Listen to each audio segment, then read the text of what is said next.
तो मेरे भाई बहन आइए हम आप इस कहानी से थोड़ा से अपने मन को शिव भाव में लेकर के चले।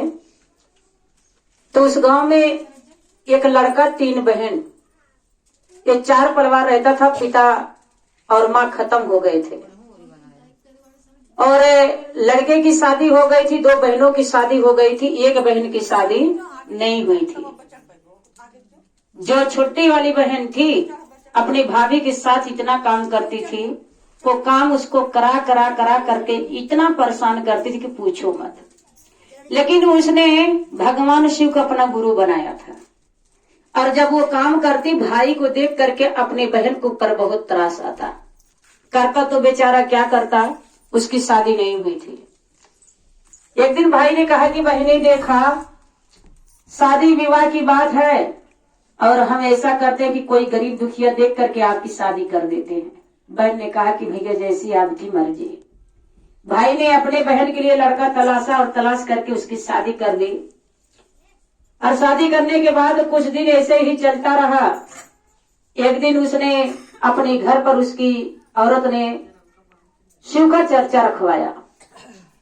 शिव का चर्चा रखवाया शिव गुरु का अपने दोनों नंदों को, क्योंकि वो दोनों ननद बड़े बड़े घर में थी। और उसने अपने 2 ननद के यहाँ न्योता भेजवाया कि मेरे यहाँ शिव गुरु की चर्चा है। छोटी वाले की यहाँ नहीं भेजवाया। अब दोनों नंदे वहां से गुरु के चर्चे के लिए आई तो गांव में कुछ लोगों को पता चला कि इनके नैहरे आज चर्चा है, इनके मायके में इनको पता नहीं है। कुछ लोगों ने कहा कि बगल में हमारी भी एक लड़की की शादी हुई आपके गांव में और पता चला मेरी लड़की बता रही थी कि आपके मायके में शादी है, आप क्यों नहीं गई? तो बेचारी लड़की ने कहा कि ऐसा है कि मुझे देखिए, कहते हैं बेटे की जिम्मेदारी एक होती है फिर भी उसका सम्मान नहीं कर पाता, लेकिन बेटियों की जिम्मेदारी 2 होती है, एक ससुराल का लाज और दूसरा मायके का लाज। तो उन्होंने कहा कि ऐसा कि हमें 4 दिन पहले हमारे भैया कह करके गए हैं, बस वही जाने की तैयारी हो रही है। उसके पास कुछ नहीं था, वो गरीब थी, उसके पास कुछ नहीं था। उसने क्या किया, जब इतनी बात को सुना कि गांव वाले ताना न मारे, उसके पास कुछ नहीं था, थोड़ा से धान था और धान को लेकर के उसने बालू में भूजा और भूजने के बाद लावा हो जाता, पता है ना, और लावा महादेव के चढ़ता है। वह लावा जब उसने भूज लिया तो एक झिल्ली में बांध करके अपने मायके सुबीर में चल दी। और सवारी पैसे से था नहीं कि सवारी से जाती, पैदले नारा खोहा लेके जाते जाते उसको 4 घंटा लग गया। और जब वहां पर पहुंची तो चर्चा वही शुरू हुआ था। उसने जा करके जब मायके पहुंची तो उसकी भाभी देख करके अपने पति से कहती कि जी क्या आपने अपने बहन को बुलाया है, इतनी छोटी जात की, इतने नीच घर की, इतनी गरीब दुखिया है, मुझे पता था कि ये आएगी हमारी बेइज्जती हो जाएगा और आपने इसको कह करके तो नहीं आए। पति ने कहा कि नहीं, हमने नहीं कहा है, हो सकता उड़ते उड़ते किसी से खबर हो पा गई हो। अब ननद आती है, वही लावा महादेव के चढ़ा देती है और ननद को कहती कि जाओ ऐसा वही पाखा में लड्डू रखा है, भेली रखा है, खा करके पानी पी लो। ननद जाती है, थोड़ा से भेली लेती है, खा करके पानी पी करके गुरु की चर्चा सुनना शुरू कर देती है। चर्चा समाप्त हुआ, सब लोग अपने अपने घर को जाने लगे। ये बेचारी सोच रही कि शाम हो गया है, एक तो मेरे पास पैसा नहीं है और मैं जाऊंगी पैदल तो रात हो जाएगा, क्यों नहीं आज मैं मायके में रुक लेती हूँ और कल सुबह होते ही अपने घर चली जाऊंगी। उसने कहा कि भाभी मुझे आज रात को यही रुकने दीजिए और मैं जो है कल सुबह चली जाऊंगी। तो भाभी ने क्या जवाब दिया कि देखिए आपके खिलाने पिलाने के लिए मेरे पास कुछ नहीं है, हाँ रात को अगर रुकना है तो बाहर जो सार पड़ी है वहीं पर जा करके रुक जाओ। ननद ने कहा ठीक है भाभी, कोई बात नहीं है, मैं वहीं पर रुक जाती हूँ। भाभी ने देखिए जब किसी कुछ पैसा ऐसा नहीं रहता ना, खाने की तंगी रहती तो गांव घर नात रिश्तेदार उससे नफरत करते हैं। मेरे भाई बहन उसने जा करके पूरा बिछा करके और वही सार में सो जाती है। सोने के बाद भाभी ने खाना खाया। अब भाई को नींद कहाँ लग रहा है, भाई को नींद नहीं लग रहा क्योंकि वो बड़े घर की बहू थी, उसी के बदौलत उसका घर मकान सब पक्का हुआ था। रात को जब 2 बजा, भाई ने थोड़ा से चावल रोटी सब्जी एक थाली में ले करके अपने बहन के पास गया। उसने कहा कि बहनी ये लो खा लो, मैं तुम्हारे लिए खाना लेकर के आया हूँ। बहन उठ करके बैठ जाती है। बहन कहती है कि भैया ये खाना आप ले जा करके जिससे लाए हो इसे ले जा करके रख दो। मैं नहीं चाहती कि मेरे जाने के बाद आप दोनों के बीच में झगड़ा हो, लड़ाइयां हो और आपकी पत्नी मुझे ताना मारे, गाली दे। मैं ये नहीं चाहती, मैं भूखे रह लूंगी। भाई रोते हुए खाना को ले जा करके रख देता है। बेजोर भाई वो था। अब मेरे भाई बहन सुबह जब हुआ तो वो जाने लगी तो अपने भाभी से कहती कि भाभी शिव चर्चा में मैं आई थी और जाऊंगी, लोग प्रसाद वरसाद मांगेंगे तो क्या उनको दूंगी, कुछ मुझे थोड़ा से दे देती। नहीं तो खाली हाथ जानना जानती है कि मायके का कितनी बुराई होती है। भौजाई ने कहा कि मेरे पास तो आपको देने के लिए कुछ नहीं है। तो उसने निगाह दौड़ाया कि बोरा को बोरा छल्ली लगी है धान की, बगल में पाई पड़ा है। तो उसने कहा कि भाभी ठीक है कुछ मत दो, अगर आप कहो तो पहिया जो है उसी को भर लेती हूँ। भौजाई ने सोचा कि इसका क्या मतलब है, इसको रख करके हम लोग सड़ गल जाएगा, चलो ले ही जाओ।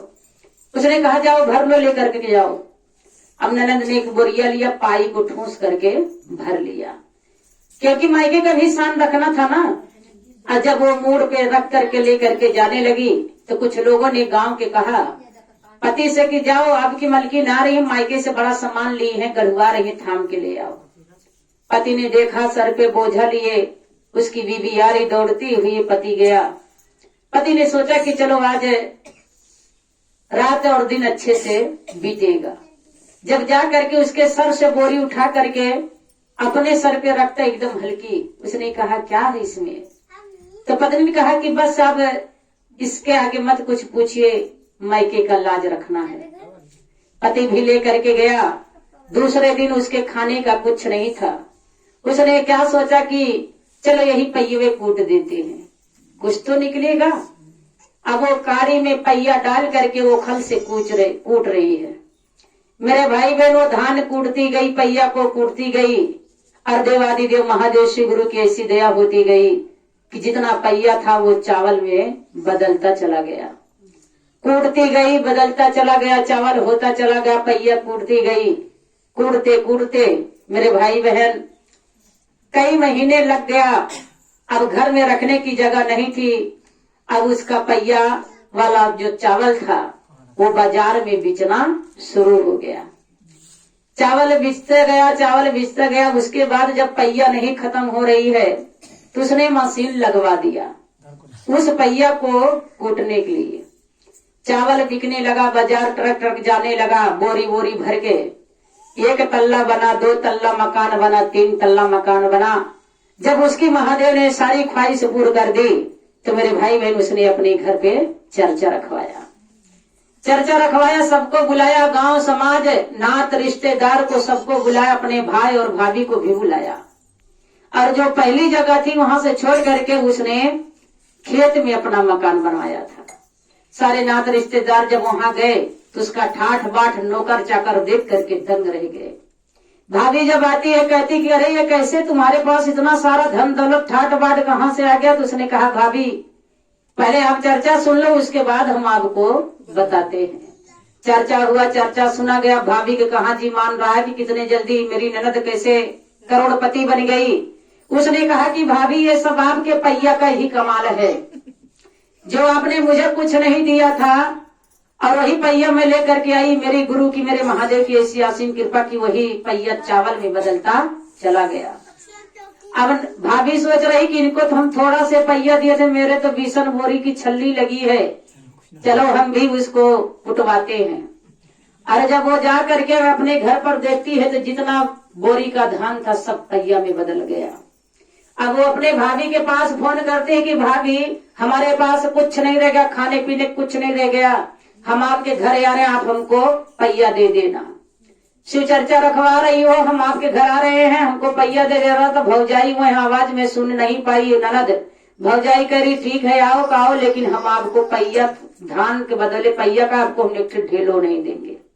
लेकिन वो सुन नहीं पाई, जल्दबाजी में कह करके फोन काट दी। जब वहां पर गई तो उसकी भाभी जो है उसको पानी वानी नहीं दी। उसने कहा भाभी पानी दे दो। उसने कहा कि जब तुमने कभी किसी को पानी पिलाया होता तभी तो तुमको पानी मिलता। 2 ननद बड़ी थी, तुमने उनका सेवा किया। एक ननद गरीब थी, उसको बेचारी तूने पानी नहीं पिलाया। आज तू भी तो गरीब है, मैं तुझे पानी कैसे पिलाऊं। मेरे भाई बहन रात भर वो भी थी, उसी कोयले पे भाभी ने सुलाया उसको।